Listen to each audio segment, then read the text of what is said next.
Well, this would have been the week our junior athletes would have been heading down to their respective Carifta games for swimming and track and field. Mike Sands, who happens to be the president of the region for track and field, telling us that a conference call earlier this week with area reps discussed this matter.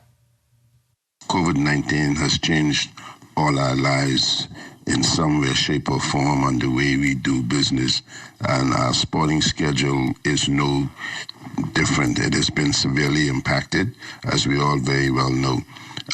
As it relates to our communication with our membership at NACAC, the General Secretary and I are in constant communication via Skype. I'm also in constant communication with the council members because we've also established a WhatsApp group for that purpose, as well as the general membership at large, particularly with the presidents.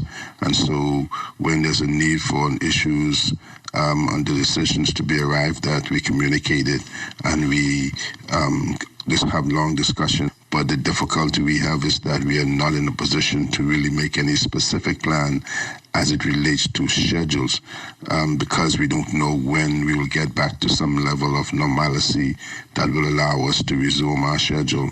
But everyone is being encouraged to continue their planning so that when we do have the all clear, we would be ahead of the curve.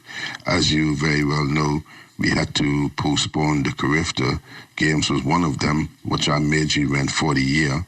And we're hoping, and again, it's hope, and if the membership is aware of that, in consultation with the host of Bermuda, we have come to a decision that we are still, if all clear happens, they're ready and willing to host Carifta between July and August if that becomes necessary. The Olympic Games have already been pushed back to 2021, that causing a conflict with many other major games set for that year. Scheduling will be out of utmost importance. The World Indoors would move to 2021 and the World Outdoors will move to 2022 because next year you also have the World Championships that are supposed to take place.